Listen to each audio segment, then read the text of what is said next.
नमस्कार, next 9 news देख रहे हैं आप। आपके साथ मैं हूं किरण यादव। राजस्थान में जिस तरीके से तनाव बढ़ता जा रहा है हर रोज मुख्यमंत्री अशोक गहलोत और सचिन पायलट के बीच में, वो हम सब ने देखा है। लगातार हम अपनी रिपोर्ट्स के जरिए आपको बता रहे हैं कि यहां पर CM in waiting Sachin Pilot और अशोक गहलोत के बीच में लगातार ये जो जारी है जंग, ये हम सब आपको बता रहे हैं। लेकिन इस बीच अब बड़ा फैसला जो कि विधायकों की तरफ से उन्होंने कह दिया था कि 102 विधायकों ने जिस तरीके से अपना इस्तीफा दिया वो भी हम सब ने देखा। लेकिन सबकी नजरें बनी हुई है कांग्रेस अध्यक्ष मल्लिकार्जुन खड़गे पर और दूसरी तरफ नजरें बनी हुई है विधानसभा अध्यक्ष सीपी जोशी पर कि आखिरकार किसके पक्ष में ये फैसला आएगा। क्योंकि आपको हम बताते चले 92 विधायकों ने यहां पर इस्तीफा दे दिया, लेकिन अभी तक भी सीपी जोशी की तरफ से कोई भी कार्रवाई नहीं की गई। हम आपको बताते चले कि यहां पर सचिन पायलट की तरफ से जद्दोजहद की जा रही है, लगातार अपनी कमर कसी जा रही है कि वो राजस्थान में मुख्यमंत्री पद की कुर्सी ले।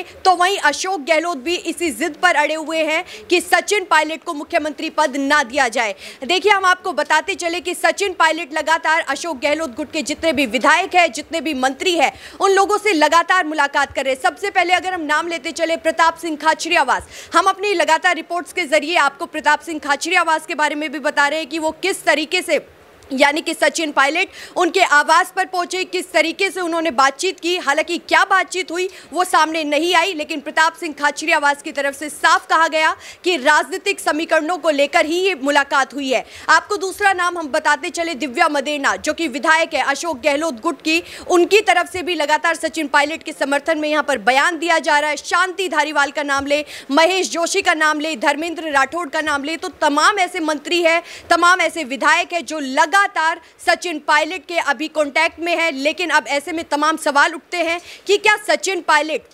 मुख्यमंत्री पद ले पाएंगे। दूसरा बड़ा सवाल कि क्या अशोक गहलोत अपनी जो चाल उनकी तरफ से चली जा रही, क्योंकि 25 सितंबर को जो पटकथा लिखी गई थी, जो स्क्रिप्ट लिखी गई थी अशोक गहलोत की तरफ से, वो भी हम सब ने देखी और उसमें हम सब ने देखा कि अशोक गहलोत उस स्क्रिप्ट से, उस कहानी से बाहर रहे। लेकिन तमाम विधायकों ने जो अपना वहां पर रुतबा दिखाया था ऑब्जर्वर्स को, वो सब ने देखा। आज इन्हीं तमाम मुद्दों पर मैं अपने साथियों के साथ चर्चा करने वाली हूँ। सबसे पहले मैं अबरार से सवाल करना चाहूंगी। अबरार, सबसे पहले आपका बहुत बहुत स्वागत है। आपको क्या लगता है कि राजस्थान की राजनीति में जो भी घमासान मचा हुआ है उस पर आखिरकार विराम कब लगेगा? देखिए, राजस्थान की राजनीति में जो घमासान मचा है खुद कांग्रेस की देन है, कांग्रेस के नेताओं की देन है। खासतौर से मुख्यमंत्री की बात की जाए, उन्हीं की जिम्मेदारी थी प्रदेश को बेहतर ढंग से चलाना। लेकिन कहीं ना कहीं अशोक गहलोत को अपने मुख्यमंत्री पद से इतना लगाव, इतनी मोहब्बत हो गई कि उन्होंने पार्टी के आने वाले भविष्य को भी ताक पर रख दिया और सचिन पायलट के खिलाफ जाते जाते वो पार्टी के खिलाफ भी चले गए।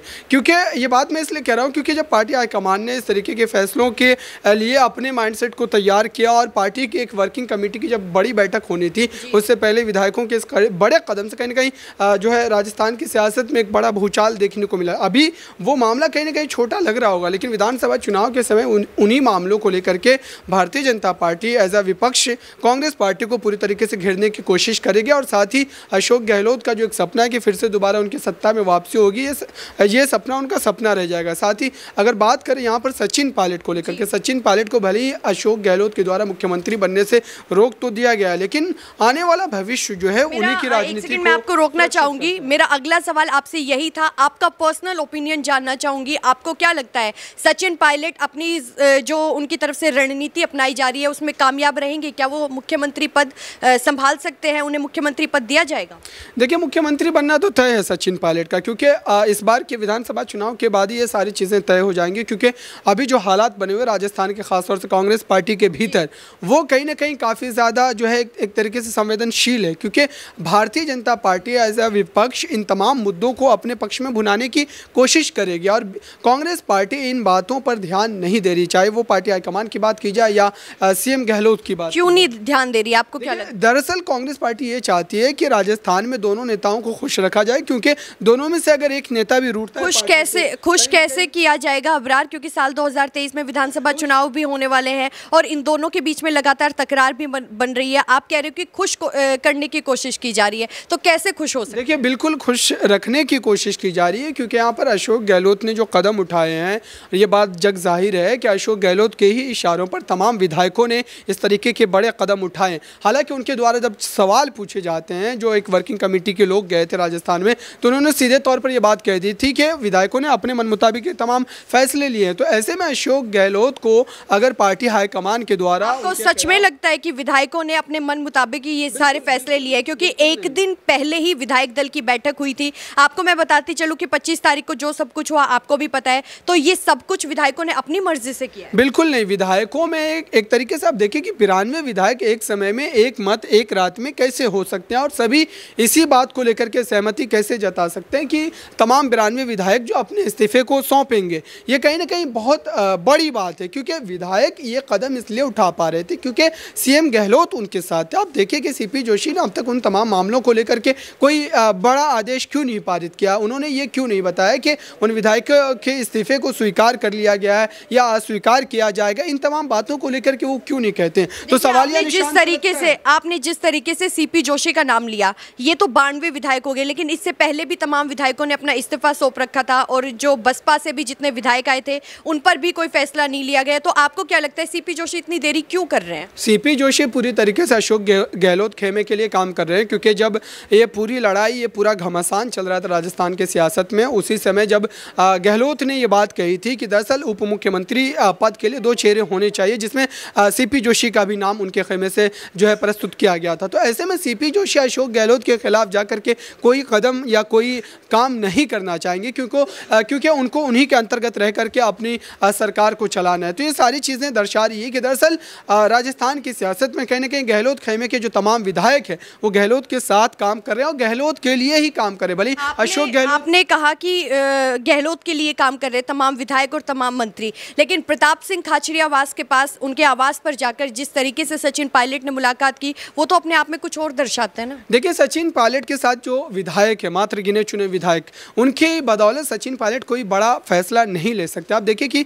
अशोक गहलोत के पास विधायकों का इतना बड़ा संख्या थी विधायकों की, तभी जाकर के उन्होंने सचिन पायलट को मुख्यमंत्री बनने से रोक दिया। हालांकि पार्टी हाईकमान तो चाह रही थी, लेकिन अब इस समय आप देखिए कि सचिन पायलट के साथ जो 17 विधायक बागियाना तेवर इख्तियार किए थे 2018 में, उनको लेकर के भी अब अशोक गहलोत और सीपी जोशी ने मिलकर के तमाम जो रणनीति है वो कसनी शुरू कर दी है। प्रार्थना पत्र जो लिखा गया था सीपी जोशी के द्वारा हाई कोर्ट को, तो इससे ये बात साबित हो रही है कि दरअसल सीपी जोशी का इस्तेमाल कर उनको ढाल बना करके, आड़ बना करके कहीं ना कहीं सचिन पायलट को घेरने की कोशिश की जा रही है, और इस पूरे खेल में गहलोत जो है वो पूरी तरीके से कामयाब भी होते नजर। आखिरी सवाल मेरा आपसे, आप कह रहे हो कि सचिन पायलट को घेरने की कोशिश की जा रही है, सचिन पायलट का नाम लिए बिना ही अशोक गहलोत तमाम ऐसे आरोप उन पर लगा रहे हैं, लेकिन सचिन पायलट की तरफ से ये चुप्पी क्यों साधी जा रही है? क्या कोई बड़ा संकेत देने की, कोई बड़ा तूफान यहाँ पर आ सकता है?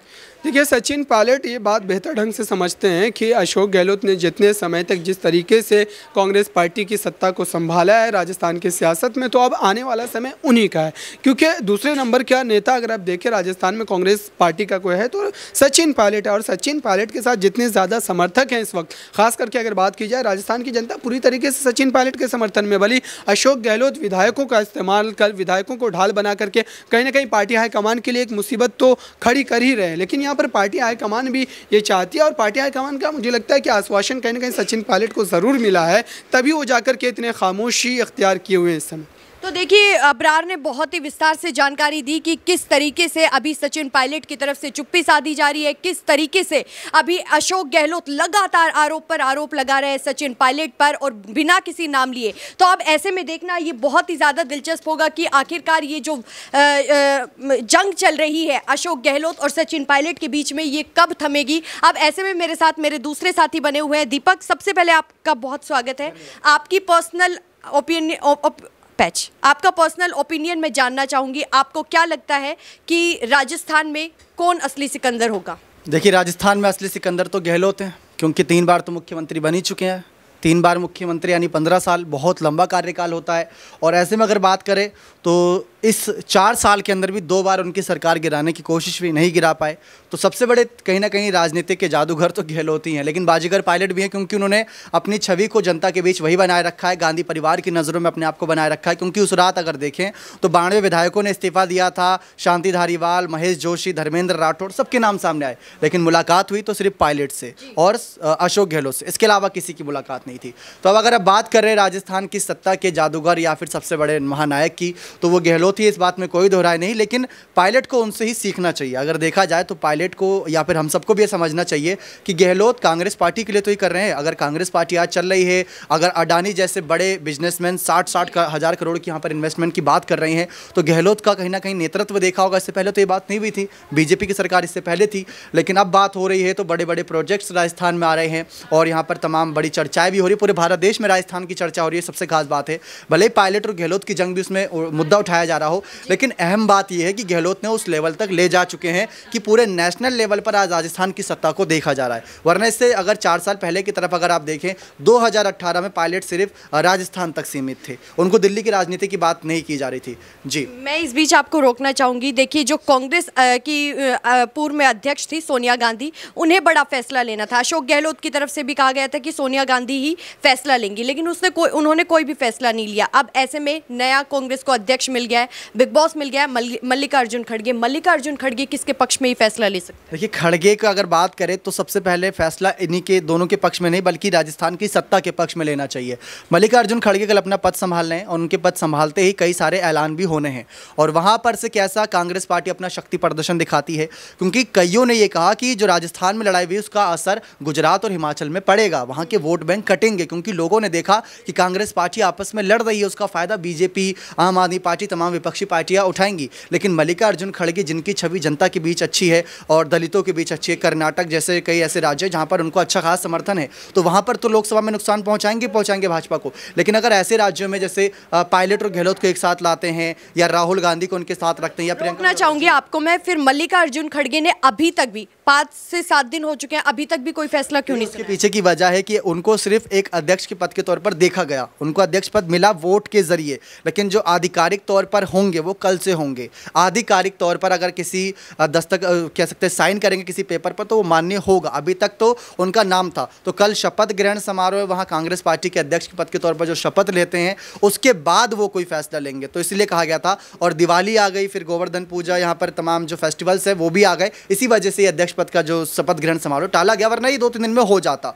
लेकिन इसी वजह से कहा जा रहा है कि कल जो शक्ति प्रदर्शन होगा वो भी जानकारी दे दे कि भारत जोड़ो यात्रा छोड़कर, ये शायद पहली बार होगा कि भारत जोड़ो यात्रा छोड़कर राहुल गांधी इस शपथ ग्रहण समारोह में शामिल होंगे। एक दिन के लिए भारत जोड़ो यात्रा रुकेगी, 27 तारीख से फिर से शुरू होगी। वहां पर एक ही मंच पर पायलट, गहलोत, तमाम शांति धारीवाल, जितने बड़े बड़े नेता हैं सब मौजूद रहेंगे और सबको या तो वहां से एक अच्छा मैसेज दे सकते हैं कि कांग्रेस पार्टी एक है, या फिर वहां पर अलग अलग कुर्सियों पर बैठ के ये मैसेज दे सकते हैं। आपने जैसे जिक्र किया कि वहां से संदेश दे सकते हैं, सचिन पायलट भी लगातार एकजुटता का संदेश दे रहे हैं। 10 जनपद जाकर उन्होंने दिया था, बीते 2-3 दिन पहले भी दिया था। अब मेरा आपसे अगला सवाल ये है कि जिस तरीके से पहले सोनिया गांधी, राहुल गांधी ने अशोक गहलोत और सचिन पायलट में जो दरार थी वो कम कराई, अब फिर से ये दरार हो गई है, क्या सोनिया गांधी और राहुल गांधी एक बार फिर से ये दूरियां उनकी कम कराएंगे? देखिए, पायलट ने भी नहीं कहा उनको अशोक गहलोत से दिक्कत है, नहीं गहलोत ने कहा उनको पायलट से। गहलोत तो आरोप लगा रहे हैं बिना नाम लिए। तो राजनीति का खेल है, हर कोई अपनी कुर्सी बचाना चाहता। अगर यहाँ पर पायलट की बात करें तो वो भी सेफ खेल है, गहलोत भी सेफ खेल है, लेकिन असल हकीकत ये है कि पायलट का नजरिया कहीं ना कहीं मायने रखता है, गहलोत का भी। इन दी एंड उनका जो बयान होता है कि कांग्रेस पार्टी की सरकार रिपीट करानी है। अगर कांग्रेस पार्टी से गहलोत भी चले आते हैं, अगर आप उनको कह रहे हैं कि वो भी विधायक कम हो रहे हैं, तो उनकी विधायकों की मान्यता है, गहलोत 3 बार मुख्यमंत्री रह चुके हैं, तो उनका भी लोग समर्थन करते हैं। अगर कांग्रेस पार्टी ही रिपीट नहीं कर पाएगी तो कहाँ जाएंगे पायलट? बीजेपी पहले ही ठुकरा चुकी है, क्योंकि 2020 में सवाल इसी से जुड़ा हुआ था कि आपको क्या लगता है कि अगर कांग्रेस में सचिन पायलट को बड़ा पद नहीं मिला तो सचिन पायलट का अगला कदम क्या होगा? देखिए, पायलट का अगला कदम जो होना था अब तक हो चुका है। उन्होंने साफ कहा है कि 12 महीने का इंतजार है, वो करेंगे और जो चुनाव होगा वहां पर आगे बढ़कर कांग्रेस पार्टी को रिपीट कराने की ओर देखेंगे। यानी उनका जो 12 महीने का मिशन है, उस बीच जो चुनाव होंगे राज्य में, उनको वहां पर कांग्रेस पार्टी की ज़्यादा से ज़्यादा सीटें कांग्रेस पार्टी को वर्चस्व में लाना है। भारतीय जनता पार्टी के प्रदेश अध्यक्ष सतीश पुनिया लगातार कोशिश कर रहे हैं कि सचिन पायलट उनके खेमे में आ जाए, उनके साथ आ जाए।